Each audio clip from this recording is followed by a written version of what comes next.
Welcome everybody, and thank you for joining us on our fifth webinar of the series. I know that some of you have joined us before, but for those that haven't, it's nice to see some new faces, and you're very welcome to join us today.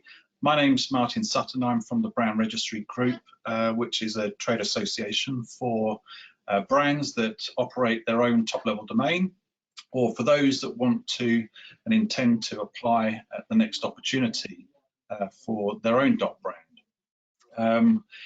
In our previous webinars, if you've been joining us, we've been jumping, and we jumped the curve a few weeks ago, and that was very much focused on business case elements to support you and your organization and help build up the capabilities of your dotBrand activities.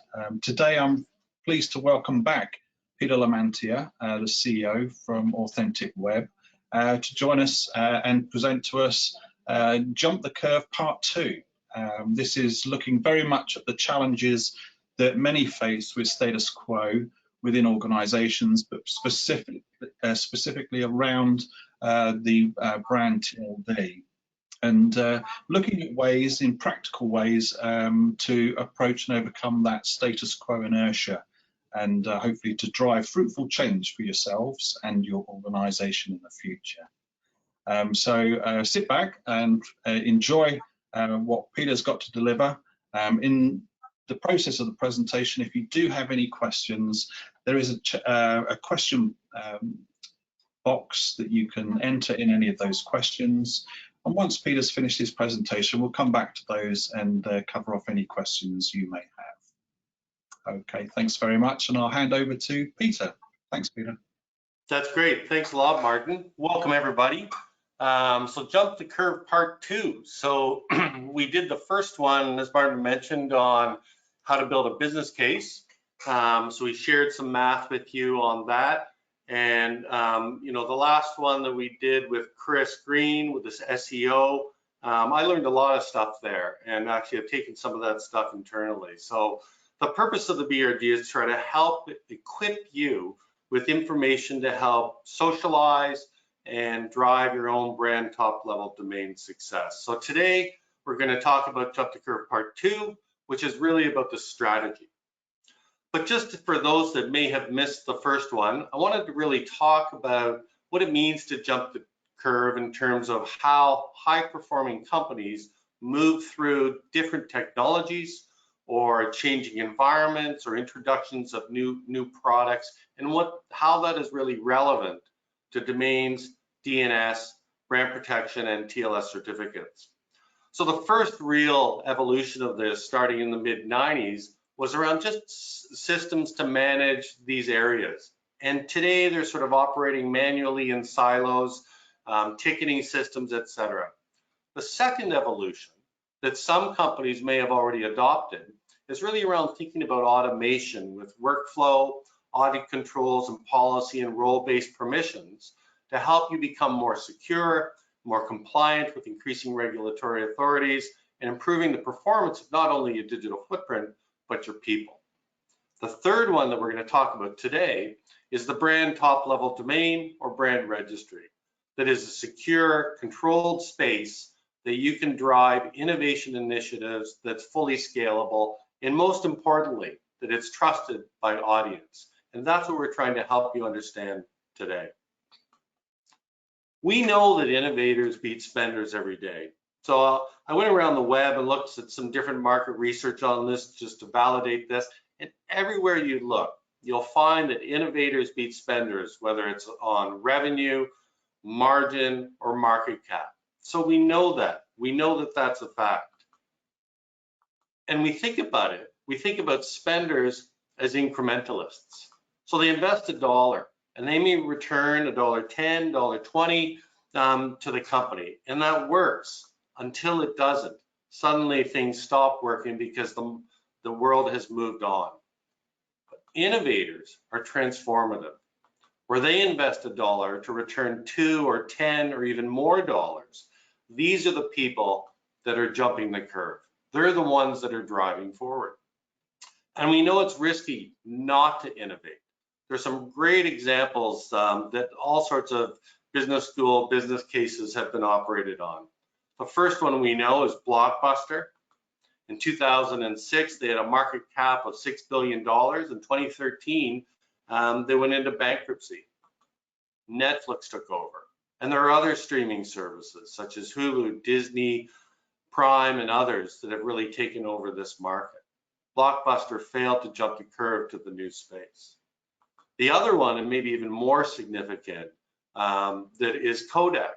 Kodak was a $30 billion company in 1997, and today it's a fraction of itself at $90 million, where the industry, with huge brands, have created hundreds of billions of dollars of market value in innovating digital photography, both hardware and software and other types of tools.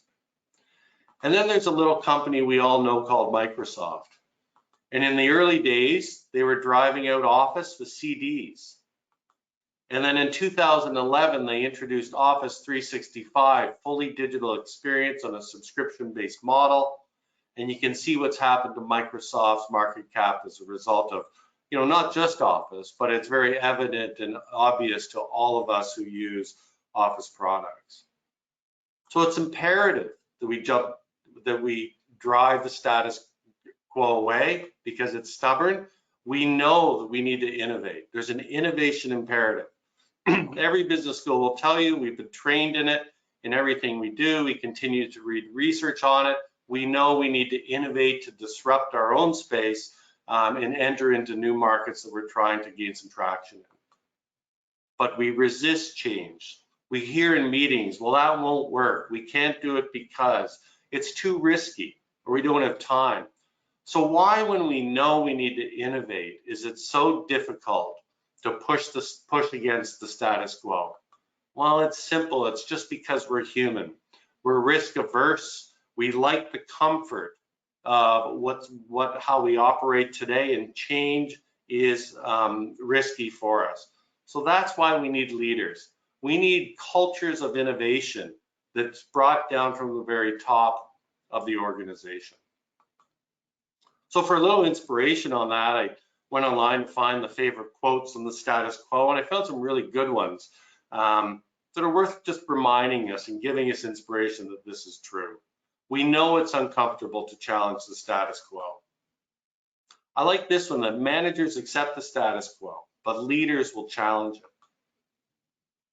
Or the status quo takes commitment, courage, imagination, and above all, and I think specifically in this brand TLD transformation, it's a dedication to learning. Howard Schultz is a great one. Any business today that embraces the status quo as an operating principle is going to be on a death march. That's a good one. And then Ronald Reagan had an interesting one that I think describes the current status that we all face managing large portfolios, DNS and TLS, that he says the status quo, it's just Latin for the mess we're in. We know that's the case. We know we need to change. And that's what we're going to talk about today, about how to develop a brand top-level domain strategy that is proprietary, trusted, secure, you control it, and it's fully scalable. So thinking about the status quo, the imperative for change, we know we need to do it, but still it's difficult. So I thought I'd do a little poll. So Martin's going to put this poll up so you can respond to. So what are the internal conditions that rank at the top to challenge your ability to plan and deploy a brand strategy? So just think about your own organization. Is it lack of a sponsor or a champion? Is it general lack of value, knowledge, or understanding? Now, do we have the poll open there, Martin? Yeah, okay. Is it internal status quo resistance, like we're talking about? Or is it really the fear or risk of unknown? Or is it something entirely different? So I'll just give you a few minutes to think about that. And it's Martin here, Peter. So the poll's up and running, that's fine. But I just wanted to mention that, for those that look after and support dotBrands, perhaps just a general feel for which you think is the biggest impact in the list for your range of clients, and that would be helpful too. All righty, let's give everybody a few minutes. It's a difficult thing. You know, the other could be many things that, you know, I sort of created this and I thought, well, you know, all of the above is probably relevant, but there might be one or two things that are just clearly, you know, above the others. So we're just trying to get a sense of what your views are. So I'll share the results now. Okay. There's the results as we've got. Okay. Okay, interesting. So general lack of value or knowledge or understanding. That's interesting. It's interesting to me that no one had fear or risk of the unknown. Well, that's good. Well, you're brave organizations then. Lack of leadership, of course. So very good, Martin. I'll just continue along. Let me know when people can see my screen again. It's back up and running now. Okay, great. Thanks very much for that. It's interesting to look at that. So, you know, you sort of look at these things and you sort of see a whole bunch of variety. Everybody faces similar challenges and it's difficult to get things done. So why adopt a brand strategy when you think about, you know, the lack of general knowledge? So there's two areas that I always look at. One's on the defense side. So on defending your brand, for securing your organization and your network, reducing cost controls, there are some true benefits there that you can drive out of this. The other side of that is the opportunity side, where you can develop use cases to drive growth, support innovation, contribution margin, and all the rest of it. And that brings us back as a recap from the first business case jump the curve that we did. And we looked at a few things and quantified that. How can you reduce total cost of ownership? How can you improve consumer trust? How do you differentiate yourself to drive top line revenue growth or contribution margin? So those concepts were quantified into something that you can use internally to be able to support the vision, to get the sponsor and the champion inside the organization. And all of that was thinking about a brand TLD strategy and first thinking about what you're doing today. If you continue to do what you're doing today, you're going to continue to increase costs to support the organization with more domain registrations, increasing brand protection requirements. But if you start to invest in your brand top level domain, first internally to get alignment on what it means and what are some of the possibilities are, and then starting to educate your market to trust your own brand space, that's the point where you can start to reduce your total cost of ownership and end up in a place 5 years from now that is a much better place, where you have trusted brand position with a lower cost structure, something that you own, better communications, engagement, and abilities to improve security and compliance. So that's all well and good to say it, but how do we get there? So we're going to throw some concepts at you to hopefully will help you internally. So how do you do it? So the first thing you need is a vision. So you're going to have to develop that and help educate your organization to develop that vision of what it can be. And in that, what you're seeking to do is to engage with sponsors, to get a sponsor position to allow that permission to innovate, and then a business leader champion who's going to drive that. And then lastly, and very importantly, you need to have some sort of a product introduction process that can be introduced with cross-functional teams that starts very simply at gap and ideation. Where are we today? Where do we want to be in the future? From there, developing a strategic plan, execution plan, and then go to market. So that's the basis of what we're going to cover, and I've got a few tools for you to help you think about that. The vision to the plan. How do you get there? Well, first you need that sponsor or champion, and then you need a team to be able to execute. Now, the sponsor first or champion first will depend upon your organizational culture of whether or not you can go out and find that sponsor, or whether or not you may want to approach different leaders as a champion first. But to develop the innovation vision requires you to be able to communicate the status of what's going on in the brand top level domain space today.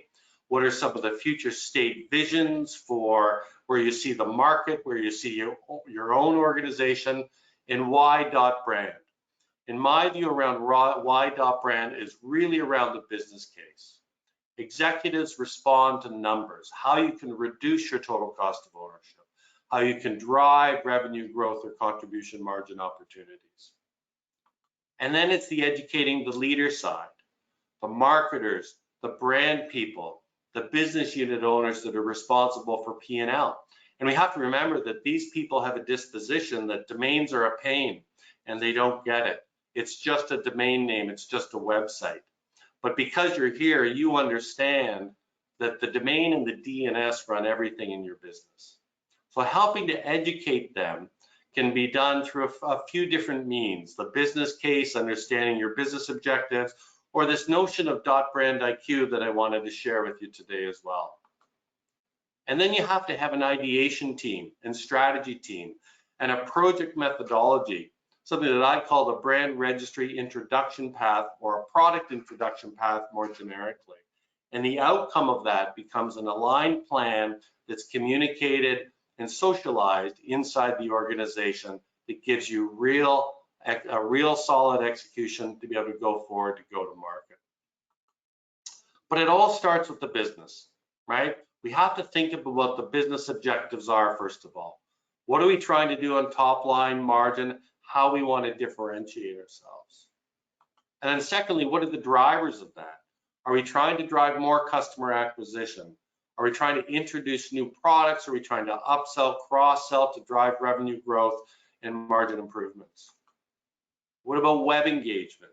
Can we improve the response rates or conversion rates and cross-pollinate audiences to create a more fulsome engagement experience for those audiences and customers that you're selling to and servicing? And social engagement. We've already seen some brands use their dotBrand in social, and because of the attributes of trust, they've been able to increase their click-through rates in some of their social posts. And brand position. Who are you as a brand? Can you use this to drive increasing trust and affinity to your organization? Can you demonstrate that you're an innovator and a leader in your space? Then, of course, security and product innovations. Using some of the control policies available to you with your brand TLD, whether it's DNSSEC, TLS, monitoring of that space, or identification research and development you can use for services or network security. And all of this is grounded by how you measure, analyze, adjust the changes that you implement in your organization. So let's come back to this notion of dotBrand IQ. What is it? This is something that occurred to me back in actually 2013 when I started to think about how companies and organizations and people inside can understand what they're doing, and where they are today is a brand persona and where they want to be in the future. So you think of it as an IQ distribution curve or a market adoption curve, where you think about what are the business objectives we're trying to achieve. It's universal that everybody has them, and how the brand TLD capabilities can be leveraged to drive those business objectives and achieve them. And from that understanding, you develop the use cases in ideation sessions and strategy sessions, and then create an execution plan in your go-to-market.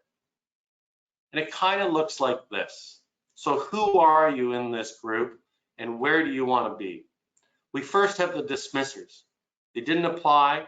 They may be applied without knowledge of why. A couple of years go by and they decide to let it go. Then there are defenders. Many brands applied, not sure what to do with it, and it's still sitting there on the shelf with 1 or 2 domains up and really not doing anything with it yet and not sure why they should. And then there's the learner. So this is someone who owns it, starting to understand the capabilities review. They've got some ideation going on in use cases. They're starting to apply some dollars and people to understand how they can use it, and sort of shifting in towards the experimenter side that are doing test and learn campaigns, paying close attention to the market, starting to allocate a few more dollars and more resources to be able to drive it forward. Then the innovators who truly understand the capabilities and the use cases, have cross-functional teams working together to drive out new experiences and new innovations in digital.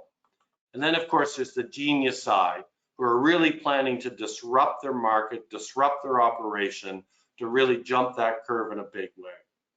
So the purpose of dotBrand IQ is to say, who are you today? Where do you want to be in 3 months, 6 months? And then what is that gap in how you're going to get there? We see lots of global brands in action. When you look at this sheet of these logos, these are leading organizations. And we had a presentation a couple of weeks ago by the folks at KPMG that switched everything over. There's a $27, $28 billion organization that's recognized the value and has had good success in driving it forward, and other leaders in the industry. And remember, 5 years ago, we had none of this. So we now actually have some businesses and brands that have deployed this that we can all learn from as we go forward. So how do we do it? So the brand registry introduction path is the idea of moving through a stage gate project methodology to introduce new technologies and products. So each is its own stage. At the end of that stage, there's an approval point where you present the views, the documentation of what you've developed as a team. That gets approved, or it goes back to be reset before you advance to the next stage. Sounds very much like our COVID phases as we start to reopen everything. I want to explain that a little bit more though. So think about these phases. So you're going to go into a phase, gap and ideation might take you a month, a couple of months.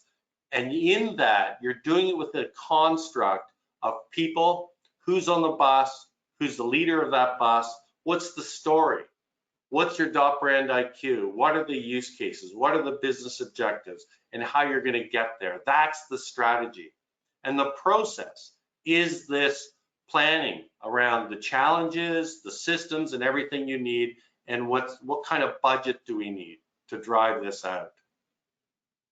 So that sort of looks at the first phase being very simple around the sponsorship, the departments and teams, external experts if you need them, the story again around capabilities, objectives, the process, how you're going to drive this thing through, how are you going to communicate it inside the organization, how you're going to project management it, what systems you need, how you're going to measure, analyze, adjust, and always important is the operating and the capital expenditures that you're going to need to go through.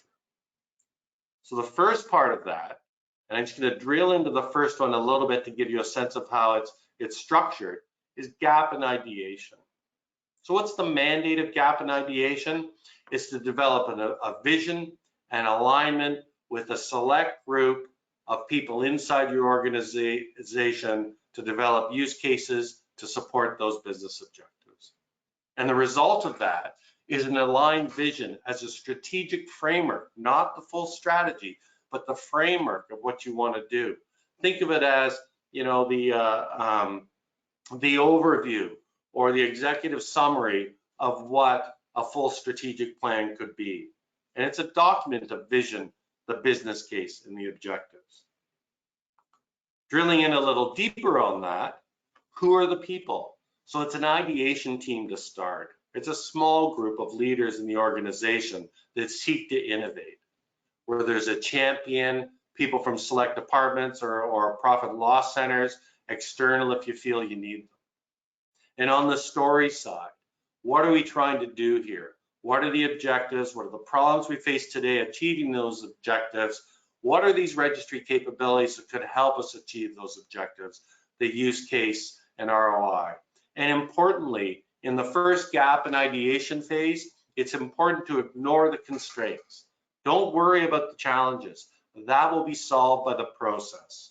which is really this notion of ideation to go to market, where you gain approvals at each stage. At the gated sections where you get approval to move to the next phase, where you can have budget approval for the next phase, project management, and constant adjusting cycle. Then on the money side, what do you need there? And it's small chunk, it's risk mitigated, in that you're only asking your organization for a small amount of money that could be internal resources or otherwise to get through gap and ideation. And the next part of the project gets funded by itself from another stage gate approval. So that's the principle, that you run through gap and ideation, you complete that, and then once you complete gap and ideation and you have your approvals, you then move to the strategic plan side. That's more fulsome. It may include some additional people, some additional stakeholders in the organization. Completing the strategic plan, getting that approved by the C-levels and the business leaders. Then you say, okay, we have our plan, now we need to do the execution plan. Now you're getting into the project schedule, you're addressing the constraints, the challenges in the organization of what you need to do to drive this forward. And once that's done, you're off and running, you've been approved, and you're in go-to-market. And once you get into go-to-market, you're off and out in the field, and you started that transition and in a cycle of measure, analyze, and adjust as you go forward, with strong backing of research that you've done and throughout this product introduction process to be able to support that modification and adjustment as you go forward. So I hope that's helpful. I'm going to summarize it quickly. There is an innovation imperative to jump the curve. We know we need to do it, and we need to do it to stay relevant in the market. Don't forget about Mr. Schultz's comments about businesses that do not. You need leadership permission to innovate. Without that, people underneath that organization will not move because they have not had that sponsorship to be able to go forward. A brand TLD strategy really starts with that vision and ideation. And to support that, you need the business case. You must do the math. If you don't do the math, you're not going to get any support to be able to go forward, because it won't have a proper justification to expend the money. And then it's about the process, the product introduction process, and very importantly, it needs to be stage gated. So you mitigate the risk and you allow for approvals throughout that project planning cycle to be able to move forward and have buy-in from all the different stakeholders in the business, and particularly the leaders of the business. I hope that's helpful. I'd be happy to answer a couple of questions. We wanted to keep it fairly short, but we're happy to take any questions if people have some.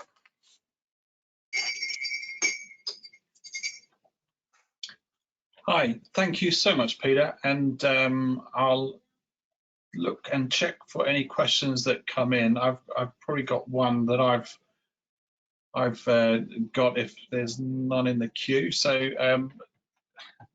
I mean, thanks, Peter. That puts it into a really good sort of structure to sort of like plan out and move ahead with changes here. So out of all of those stages, what would you say is the most important factor to make sure that you successfully execute that approach? Is there a specific area that you think is the most important? I do. I think it's at the very beginning, if you don't have that sponsor, you're not going anywhere. And with that sponsor, you're going to get a champion. And I think I mentioned, you know, you can either start with the champion who really believes or really wants to innovate here to support you to get that executive sponsorship, because you need that to be able to support the cross-functional teams and that permission to innovate. In my view on that, to get that, you need to have the math done. So you need the business case done, because the numbers will ground the vision in reality to be able to set up the objectives of what we're trying to achieve, so the leadership can then look back and say, okay, were we successful on this? Did we achieve what we sought to achieve? So in a nutshell, you need to get a sponsor at a senior level within the organization. Okay, so if you've got that and you want to push ahead, so you start creating all of these stages that you're going to go through. So you've got this sort of gating process. So if you were just about to start and prepare all of this, do you get a sense of how long it would take to implement? Tough question, because I think the answer to all these things are always, it depends. It depends what type of use cases you're thinking of. For example, if you're thinking about deploying a new type of technology, you've got to get through development cycles from the requirements side to the specifications, use case testing, perhaps a beta deployment and release. That could take a year. It could take longer. On the other hand, if you've got some digital folks that just want to try out some microsites and do some A/B testing against your current domains that you're currently running versus the dotBrand to see what kind of response you get, that can be done really quite quickly. And I think it's something that people have noticed that have their dotBrand have been able to set things up pretty quickly. I guess the other one on that is, it's the cadence. It's the cadence of the project planning. So, are you going to have, a meeting per week, one per week? You'll meet with the small ideation and gap team, or is it going to be, once a month, or are you going to meet every day? So depending upon the urgency and how you're going to drive it, if you're really committed and you're going to do daily check-ins on where you are in your gap and ideation, you can move through this pretty quickly. But it really depends what you're seeking to do and how involved it's going to be. I think you think about a full transition the KPMG did, that took several months to understand, what they have, how they're going to change it, the structure, and go forward. So it depends, and it's up to you how you want to approach this, whether you want to boil the ocean or whether you're going to cut it off in a test and learn or launch something absolutely transformative. That's fair enough, because I think the stages still apply. It's just Absolutely. that speed will be different and dictated by what you want to do. So, for instance, I saw the slide with a number of use cases that you highlighted, and some of those were perhaps less intrusive on the current digital space. So where people have used their dotBrand for social media as the UI partners, that doesn't impact their digital space per se, and is very easy to implement and not disrupt what perhaps some people would feel a bit nervous about first off when they're introducing a dotBrand into play. Absolutely.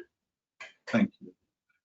Right, I didn't see any other questions. Just one more then, in terms of looking, you mentioned the KPMG webinar that we had a couple of weeks ago. Great. I mean, they transitioned entirely, so that's a huge exercise. And one of the things that they were looking at was the SEO and the growth in organic traffic that they managed to achieve. At the same time, there was this aspect where we're told that the TLD itself doesn't really matter in terms of search engines. So there's some kind of disparities in that. Have you thought about that at all, and as to why that may occur? Yeah, it's interesting. I listened to a gentleman from KPMG and also Chris last week talked about SEO and even threw some numbers that show that they've actually improved and they're driving more organic traffic.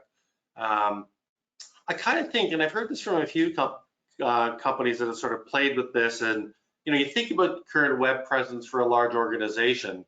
There could be thousands of pages there that have developed over a period of years, microsites, tons of legacy content, links, and some of those things may be detrimental to SEO in your current infrastructure. So when you start to apply savvy folks in digital with all the expertise that's going on and some of the learnings, just the exercise of doing that, it seems what people are finding is they're finding areas for improvement and to refresh it. So what I see happening is the web presence isn't optimized. And when they start to think about the transition, it's a fresh look. So they're creating a fresh presence that's dedicated, that when they're dedicated to recasting, it'll invariably lead to SEO benefits.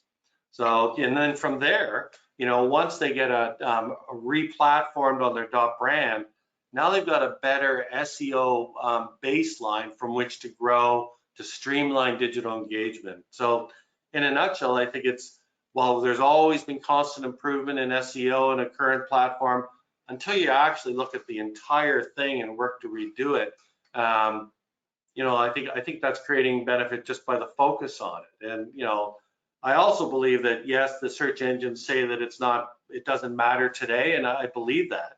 But I think that's chicken and egg. I do believe that as more brands drive out digital engagement experiences in their own space, that the search engines will change, because the search engines will want to deliver the most authoritative and the best response to searches that people make. And if brands create those in their own space, those will start to get ranked further. But that's speculation. We have to see what the search engines do in the future based on what we do or brands do to make that a reality. True. So I've got one question here. Going back to the poll, we saw there was a strong indication that general lack of value, knowledge, or understanding was highlighted as one of the blocking points to strategies. Is there anything that you can suggest by way of overcoming that block? Well, I guess the first thing would be to share all Martin's presentations. It's really around education. And my experience so far has been with companies that haven't applied, that are thinking of it. If you can get to chief digital officer, chief marketing officer, they get it pretty quickly. They're savvy people. They can see the value of an elegantly branded space with a very clear message, promotion.brand, and how that could improve them.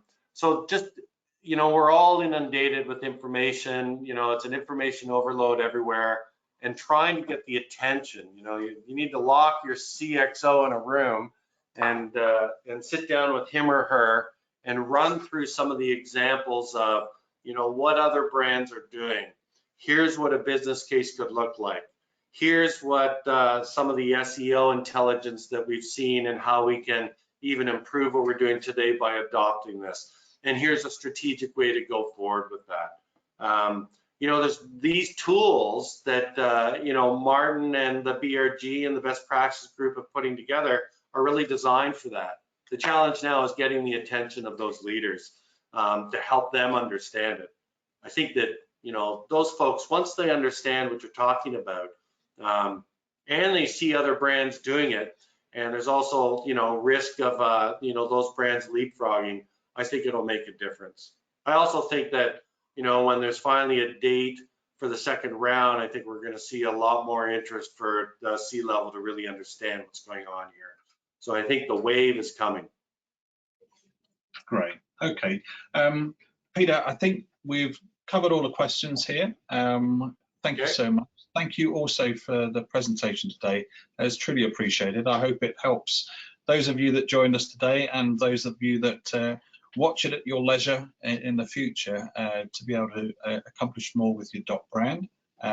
Meanwhile, do look out for the next webinar. That will be next week.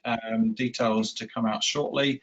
And it will be the last one of the series before we revisit this for the latter part of the year. So look out for that. Thank you very much, everybody. And we'll say bye for now. Stay safe. Thanks very much, everybody. Thanks, Martin. Thank you, Peter.